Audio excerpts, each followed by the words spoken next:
Hello नमस्कार दोस्तों, आपका स्वागत है फिजिक्स का चैप्टर 1 प्रकाश का परावर्तन में। और इसका पार्ट 2 है। तो पार्ट 1 इससे पहले बना दिए थे। अगर आप उस वीडियो नहीं देखे हैं तो जाके वीडियो देख लीजिए। और ये पार्ट 2 है। उसमें 40 क्वेश्चन था, इसमें भी 40 क्वेश्चन और इसमें 41 से शुरू है। और तो इसका सवाल नंबर 41 है, उसमें 40 तक दिया गया था, इसमें 41 है। और पार्ट 2 भी हम बनाएंगे। इसका पार्ट 2 भी जल्द से जल्द आपको 1-2 दिन में मिल जाएगा। तो ज़्यादा टाइम वेस्ट नहीं करते हुए हम डायरेक्ट सवाल पर आते हैं। और इसका सवाल नंबर 41 है, यू भी और एफ के विशिष्ट मान के लिए लेंस सूत्र क्या है। यू भी और एफ के विशिष्ट मान के लिए लेंस सूत्र क्या है। तो इसका सही आंसर होगा बी, 1/v माइनस 1/u बराबर 1/f। ये होगा, इसमें होगा बी। सवाल नंबर क्वेश्चन नंबर 42, किसी उत्तल लेंस के लिए फोकस दूरी क्या होती है। किसी उत्तल लेंस के लिए फोकस दूरी क्या होती है। तो इसका सही आंसर होगा, और इसका ऑप्शन नंबर होगा सी, धनात्मक। अब चलते हैं क्वेश्चन नंबर 43 की ओर। जब प्रकाश की किरणें सघन माध्यम से विरल माध्यम में गमन करती है तो इसकी चाल बढ़ जाती है, अतः किरण अभिलंब क्या होता है। तो इसका सही आंसर होगा से दूर हट जाता है, ऑप्शन नंबर बी।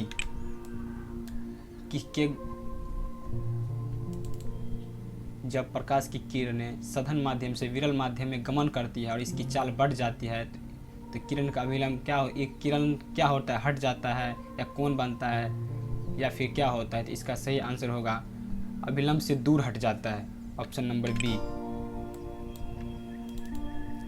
अच्छा, ऑप्शन नंबर क्वेश्चन नंबर 44, किसी उत्तल लेंस पर किरण आवर्धन जब प्रतिबिंब आभासी होता है तो क्या होगा, धनात्मक होगा, ऋणात्मक होगा या धनात्मक ऋणात्मक दोनों होगा। तो इसका होगा ऑप्शन नंबर ए, धनात्मक। इसका ऑप्शन नंबर ए होगा धनात्मक, इसमें ए में लगाइएगा। चलते हैं अब क्वेश्चन नंबर 45, उत्तल लेंस के प्रकरण में जब प्रतिबिंब वास्तविक होता है तब आवर्धन क्या होगा, धनात्मक होगा, ऋणात्मक होगा या धनात्मक ऋणात्मक दोनों होगा। तो इसका सही आंसर होगा ऋणात्मक, ऑप्शन नंबर बी। 46 नंबर, अवतल लेंस के प्रकरण में प्रतिबिंब हमेशा आभासी बनता है तो आवर्धन क्या होगा। तो इसका सही आंसर होगा धनात्मक। किसी अवतल लेंस के प्रकरण में जब प्रतिबिंब आभासी होता है तो आवर्धन होता है धनात्मक, ऑप्शन नंबर ए। 47 नंबर, अवतल दर्पण के प्रकरण में किसी वास्तविक और उल्टे प्रतिबिंब के लिए आवर्धन क्या होगा। तो इसका सही आंसर होगा ऋणात्मक, ऑप्शन नंबर ए। अब चलते अगले प्रश्न के दौर में। और प्रश्न नंबर 48, उत्तल दर्पण के प्रकरण में दर्पण द्वारा प्रतिबिंब सदैव आभासी एवं सीधा होता है, अतः आवर्धन क्या होगा। तो इसका सही आंसर होगा धनात्मक। उत्तल दर्पण के प्रकरण में दर्पण द्वारा प्रतिबिंब सदैव अगर आभासी या सीधा हो तो आवर्धन होगा धनात्मक, ऑप्शन नंबर ए। अब नंबर 49, क्रांतिक कोण सघन माध्यम से वह आपतन कोण है जिसके लिए विरल माध्यम में इसमें मिट गया है, अब चलते 50 नंबर में। उत्तल लेंस को क्या कहा जाता है। इसका तो आप सबको पता भी होगा। उत्तल लेंस को अभिसारी लेंस कहा जाता है, ऑप्शन नंबर ए। वायुमंडलीय अपवर्तन के कारण ही आकाश में चंद्रमा टिमटिमाते हैं या तारे टिमटिमाते हैं, अन्य ग्रह टिमटिमाते हैं, इनमें से कोई नहीं। तो इसका सही आंसर होगा तारे टिमटिमाते हैं। वायुमंडलीय अपवर्तन के कारण ही आकाश में तारे टिमटिमाते हैं, ऑप्शन नंबर बी। अब अगला प्रश्न, सूर्योदय तथा सूर्यास्त के समय वायुमंडलीय अपवर्तन के कारण सूर्य का स्थिति पता चलता है। क्या चीज़ का स्थिति का पता चलता है। सूर्योदय तथा सूर्यास्त के समय वायुमंडलीय अपवर्तन के कारण सूर्य के क्या स्थिति का पता चलता है। तो इसका सही आंसर होगा आभासी स्थिति का पता चलता है, ऑप्शन नंबर बी। सी नंबर 53 नंबर, किस कारण से सूर्योदय एवं सूर्यास्त के समय सूर्य की चक्रिका चपटी प्रतीत होती है, किस कारण से। तो इसका सही आंसर होगा वायुमंडलीय अपवर्तन के कारण, ऑप्शन नंबर ए। अब 54 नंबर, लेंसों में मुख्य फोकस की संख्या कितनी है? लेंसों में मुख्य फोकस की संख्या कितनी होती है? इसकी होगा 2, ऑप्शन नंबर ए, 2 संख्या होती है। लेंसों में मुख्य फोकस की संख्या 2 होती है। 55 नंबर, विरल माध्यम से सघन माध्यम में गमन करने वाली प्रकाश की किरण धीमी हो जाती है, इसका झुकाव किधर होगा? विरल माध्यम से जब सघन माध्यम में गमन करती है प्रकाश की किरण, तो इसका झुकाव किधर होगा? इसका सही आंसर होगा 55 नंबर, 55 का सही आंसर होगा अभिलंब की ओर होता है। इसका झुकाव होता है अभिलंब की ओर, option number C. 56 number question, समतल दर्पण में किस प्रकार के प्रतिबिंब बनते हैं? तो समतल दर्पण में आभासी प्रतिबिंब बनते हैं, ऑप्शन नंबर बी। समतल दर्पण में किस प्रकार के प्रतिबिंब बनते हैं? तो आभासी प्रतिबिंब बनते हैं। 57 नंबर प्रश्न, यदि दर्पण में बना प्रतिबिंब हमेशा सीधा आकार में वस्तु के बराबर है तो दर्पण कौन सा है? यदि समतल दर्पण बना प्रतिबिंब हमेशा सीधा आकार में वस्तु के बराबर है तो दर्पण कौन सा होगा?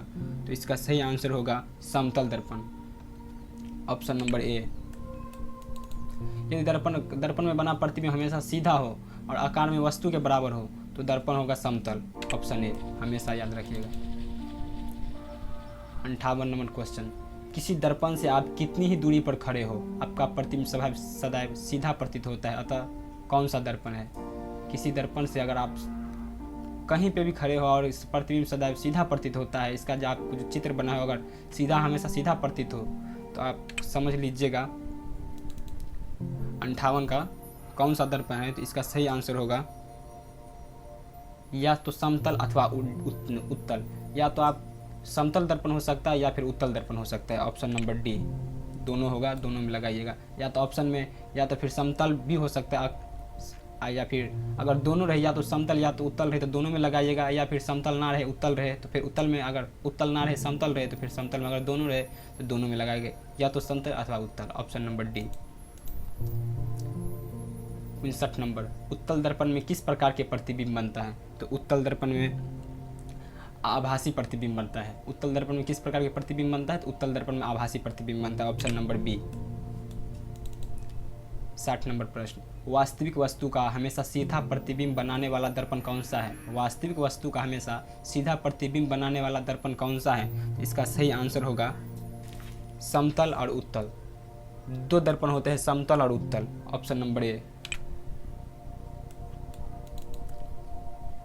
61, वास्तविक प्रतिबिंब की प्रकृति कैसी होती है? वास्तविक प्रतिबिंब की प्रकृति कैसी होती है? तो इसका सही आंसर होगा उल्टा। कैसा होता है? तो उल्टा, ऑप्शन नंबर बी।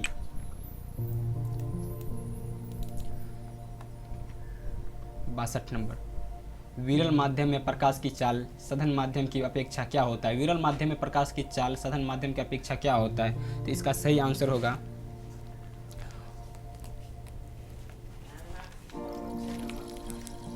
वस्तु के सापेक्ष प्रतिबिंब उल्टा होता है। इसका सही आंसर होगा इसका सही, विरल माध्यम से प्रकाश की चाल अपेक्षा, विरल माध्यम में प्रकाश की चाल सघन माध्यम की अपेक्षा क्या होता है? तो इसका सही आंसर होगा अधिक होता है, ऑप्शन नंबर बी। 63 नंबर, आवर्धन तल ऋणात्मक मान क्या बताता है? तो आवर्धन तल का ऋणात्मक मान बताता है वस्तु के सापेक्ष प्रतिबिंब उल्टा है। वस्तु के सापेक्ष प्रतिबिंब उल्टा है, तो इसका सही आंसर होगा ऑप्शन नंबर बी। इसका आंसर लगाइएगा ऑप्शन नंबर बी में। 64 नंबर क्वेश्चन, छोटे अक्षरों पढ़ने के लिए कौन सा लेंस का उपयोग किया जाता है? तो आप लोगों को पता होगा छोटे अक्षरों को पढ़ने के लिए कौन सा लेंस का उपयोग किया जाता है? इसका सही आंसर होगा 50 सेमी फोकस दूरी वाला उत्तल लेंस। कौन सा लेंस का उपयोग किया जाता है? तो उत्तल लेंस, प्रकाश 50 सेमी फोकस दूरी वाला उत्तल lens, option number A. 65 number question, वास्तविक वस्तु का आभासी प्रतिबिंब क्या बनाता है? तो वास्तविक वस्तु का आभासी प्रतिबिंब कौन सा दर्पण में बनता है? तो वास्तविक वस्तु का आभासी प्रतिबिंब बनता है समतल दर्पण में, option number A. 66 number question, वास्तविक वस्तु का वास्तविक प्रतिबिंब किस दर्पण में बनता है?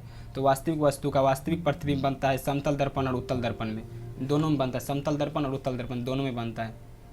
और एग्जाम में रह सकता है, या तो समतल दर्पण भी रह सकता है या उत्तल दर्पण, नहीं तो किसी एक रहेगा आप लगाए। समतल दर्पण रह सकता है, उत्तल दर्पण नहीं रहेगा, या उत्तल दर्पण रहेगा तो समतल दर्पण नहीं रहेगा, या तो दोनों रहेगा तो दोनों में लगाइएगा। समतल दर्पण और उत्तल दोनों में बनता है।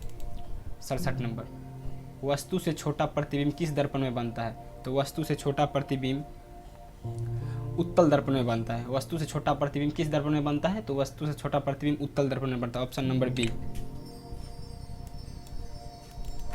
68 नंबर प्रश्न, एक अवतल लेंस से 10 cm दूर वस्तु रखने पर इसका आभासी सीधा प्रतिबिंब बनता है, तो इसकी फोकस दूरी क्या होती है? तो इसकी फोकस दूरी होगी, इसकी फोकस दूरी से 15 cm भी हो सकते हैं, 20 cm, 12 cm सभी। इसका सही आंसर होगा सभी। इसमें कोई अलग अलग नहीं रहेगा, इसमें सेम रहेगा और इसका सही आंसर होगा सभी, डी। सभी में लगाइएगा। किसी उत्तल लेंस के सामने 2f और अनंत के बीच कोई बिंब रखा है, तो इसकी प्रतिबिंब कैसा होगा? तो इसका प्रतिबिंब होगा वास्तविक, उल्टा और छोटा। किसी उत्तल लेंस के सामने 2f और अनंत के बीच कोई प्रतिबिंब रखा है, तो इसका प्रतिबिंब कैसा बनेगा? तो इसका प्रतिबिंब बनेगा वास्तविक, उल्टा और छोटा। Option number A. 70 नंबर, हवा में तंगी वस्तु को पानी के अंदर से पानी की सतह के लंबवत देखने पर इस वस्तु का प्रतिबिंब कैसा बनेगा? हवा में तंगी वस्तु को पानी के अंदर से पानी की सतह के लंबवत देखने पर इस वस्तु का प्रतिबिंब कैसा बनेगा? दूर बनेगा या कम दूर बनेगा या बहुत ज़्यादा नज़दीक दिखाई देगा? तो इसका सही आंसर होगा बहुत दूर दिखेगा, अधिक दूर। इसका सही आंसर होगा ए। पानी के सतह के लंबवत देखने पर इस वस्तु का प्रतिबिंब कैसा बनेगा? तो अधिक दूर दिखाई देगा। 71 नंबर प्रश्न, कई लेंसों के संयोजन से बना एकल लेंस का उपयोग कहाँ किया जाता है? बहुत लेंसों के जो मिला के बनाया जाता है उस लेंस को एकल लेंस कहते हैं। उस लेंस का उपयोग कहाँ किया जाता है? तो उस लेंस का उपयोग किया जाता है सूक्ष्मदर्शियों के लेंस में। छोटे छोटे चीज़ हो तो उसको देखने में किया जाता है सूक्ष्मदर्शियों के लेंस में। Option number B. 72 नंबर, किसी फोकस दूरी के लेंस की क्षमता क्या होती है? किसी फोकस दूरी की लेंस की क्षमता क्या होती है? तो इसका सीधा सा आंसर होगा किसी फोकस 1/f, मतलब ए, 1/, फोकस दूरी। इसका आंसर होगा ए, 1/, फोकस दूरी याद रखिएगा हमेशा। डायऑप्टर उस लेंस की क्षमता होती है जिसकी फोकस दूरी क्या होगी? तो डायऑप्टर उस लेंस की क्षमता होती है जिसकी फोकस दूरी होती है 1 मीटर। डायऑप्टर उस लेंस की क्षमता होती है जिसकी फोकस दूरी कितनी हो? जिसकी फोकस दूरी 1 मीटर। इसका ऑप्शन नंबर डी। 74 नंबर, द्विउत्तल लेंस को क्या कहा जाता है? क्वेश्चन नंबर है द्विउत्तल लेंस को क्या कहा जाता है? तो इसका सही आंसर होगा अपसारी lens. Option number A. 75 number, उत्तल लेंस की क्षमता क्या होती है? तो उत्तल लेंस की क्षमता होती है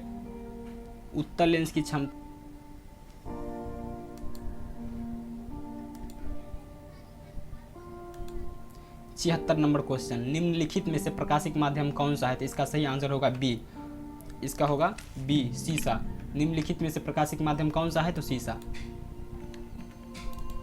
77 नंबर, एक लेंस की क्षमता -5 डायऑप्टर है, इसकी फोकस दूरी क्या होगी? एक लेंस की क्षमता अगर -5 डायऑप्टर है तो इसकी फोकस दूरी क्या होगी? तो इसका सही आंसर होगा -20 सेमी। इसका आंसर होगा 20, B. Option number B, -20 cm। 78 number, उस लेंस में जब बिंब एवं लेंस के बीच रखी जाती उस लेंस में जब बिंब फोकस एवं लेंस के बीच रखी जाती है तो प्रतिबिंब कैसा बनता है? अगर बिंब फोकस एवं लेंस के बीच रखी जाती है तो इसका सही आंसर काल्पनिक और सीधा बनेगा। इसका आंसर होगा ए, काल्पनिक और सीधा बनेगा। 79 नंबर, एक उत्तल लेंस की फोकस दूरी 20 cm है तो लेंस की क्षमता क्या होगी? अगर एक उत्तल लेंस की फोकस दूरी 20 cm है तो उस लेंस की क्षमता क्या होगी? 79 नंबर, उस लेंस की क्षमता होगी ए +5 डायऑप्टर। Option number A. इसका सही आंसर होगा प्लस, अगर 20 cm हो तो उसकी लेंस की क्षमता होगी +5 डायऑप्टर। 80 नंबर और लास्ट, लेंस की क्षमता का SI मात्रक क्या होता है? तो लेंस की क्षमता का SI मात्रक होता है डायऑप्टर। लेंस की क्षमता का SI मात्रक क्या होता है? तो लेंस की क्षमता का SI मात्रक होता है ऑप्शन नंबर सी, यानी डायऑप्टर। इसका सही आंसर होगा ऑप्शन नंबर सी। और पार्ट 3 भी इसका बहुत जल्द आने वाला है और हम बहुत जल्द इसको पार्ट 3 भी प्रोवाइड करा देंगे। तब तक के लिए बस इतना ही। जय हिंद।